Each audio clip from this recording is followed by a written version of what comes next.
Julie m'a invitée dès la première année et je ne pouvais pas parce que le problème c'est que nous avons des engagements et que jusqu'à présent je ne pouvais pas venir.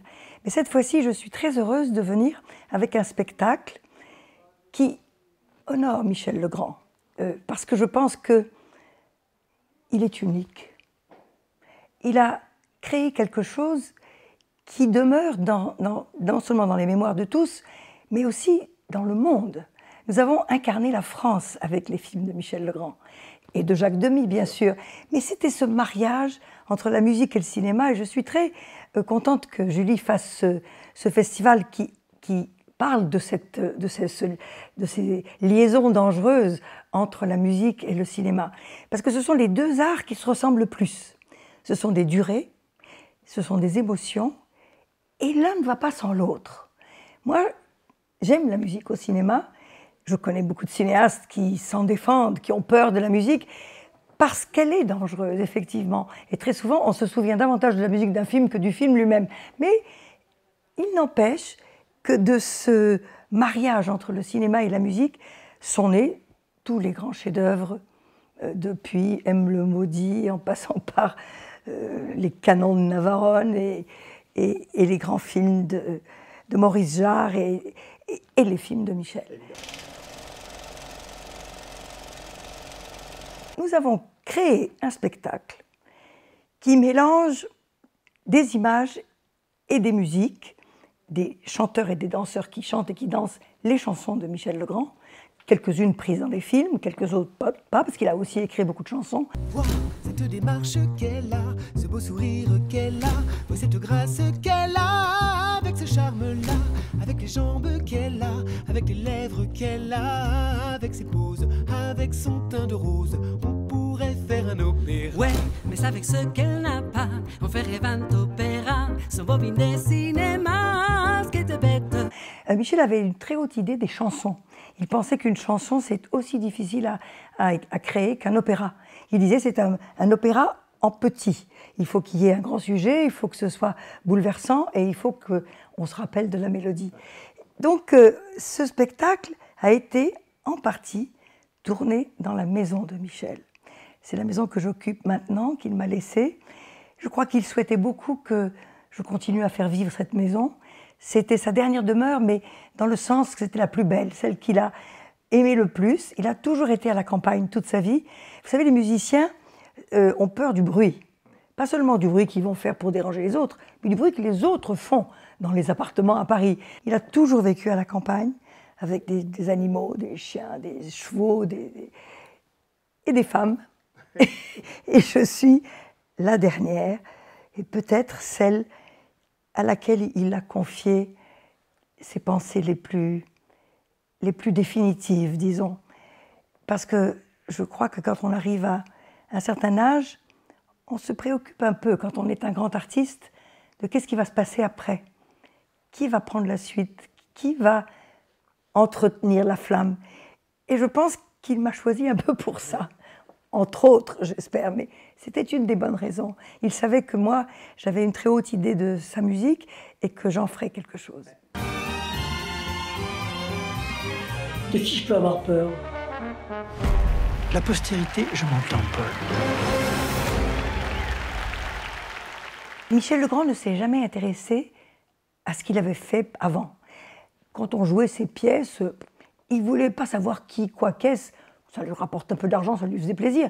Mais il était tout le temps projeté vers l'avenir, vers quelles étaient les prochaines formes que prendrait sa création. Et vraiment, je ne crois pas que la célébrité lui ait plu. Ça ne l'a pas intéressé du tout. Il disait même que c'était un handicap. Il s'est beaucoup caché dans sa vie. Et pourquoi il vivait à la campagne? C'était entre autres parce qu'il n'était pas du tout mondain. Il n'a jamais fréquenté les clubs, les cercles, les mondanités, ça ne lui plaisait pas.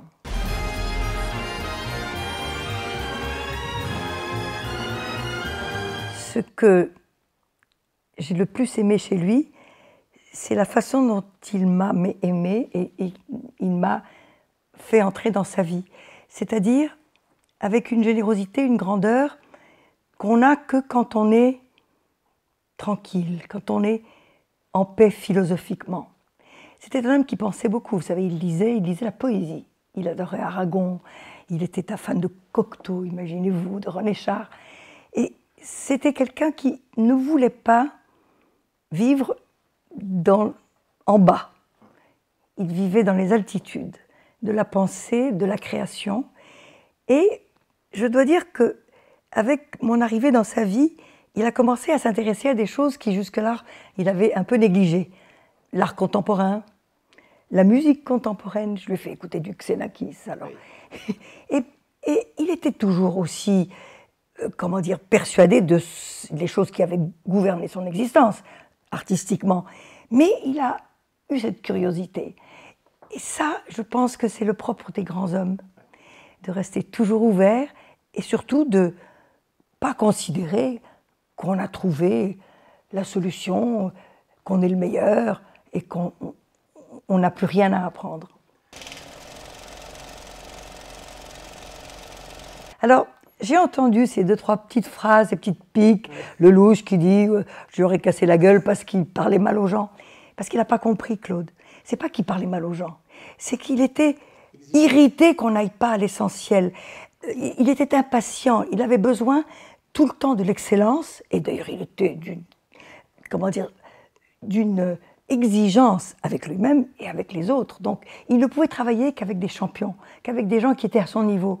Et donc cette espèce d'impatience, ça reflétait qu'il ne voulait pas se laisser encombrer par des scories, par des choses qui ne comptent pas. C'est-à-dire, à quoi ça sert d'être poli, de se dire bonjour, etc. Ce sont des banalités. Par exemple, il n'aimait pas beaucoup signer des autographes à la fin de ses concerts, parce qu'il trouvait que c'était cheap, que c'était en plus un petit peu un mensonge. Il n'a jamais fait de masterclass, parce qu'il disait, moi, je n'ai pas à enseigner aux gens comment composer. Ils n'ont qu'à m'écouter et faire du solfège et du solfège. Et ça, je pense qu'il a raison. Je pense qu'il avait raison.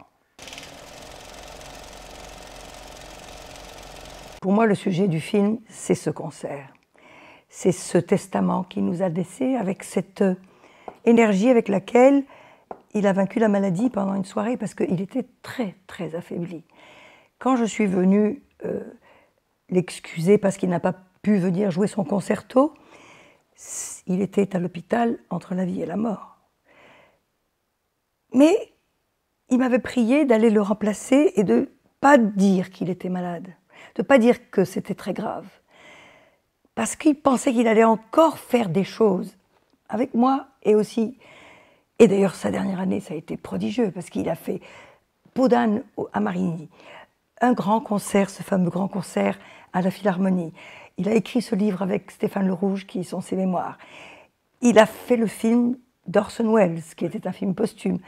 C'est-à-dire qu'il a réussi à réunir ses forces pour laisser un grand témoignage. Alors moi, ce qui me touche beaucoup dans ce film, c'est ça. Le reste, que David ait voulu faire une espèce de documentaire où on raconte toutes les capacités de Michel Legrand, qui était un showman, qui était un grand pianiste, qui était un homme drôle et tout ça, ça m'intéresse un peu moins. Ce qui m'intéresse, c'est ce dernier message qu'il nous a laissé, c'est-à-dire, jusqu'à la fin, il faut donner le maximum. Et plus on est fatigué, plus on est génial. Et c'est une leçon de vie qu'il nous a laissée. Et vous savez, il est mort dans mes bras d'une façon... Il m'avait presque demandé la permission de partir. Il ne voulait pas que je le voie comme un vieux monsieur grabataire, empêché, handicapé, qui avait du mal à marcher. Bon. Donc, ensemble, nous avons conclu cette chose-là en sachant que ça continuerait après. Et c'est ce que je fais. Voilà. Tu es sentimental. Et je ne veux pour rien au monde lui résister plus longtemps.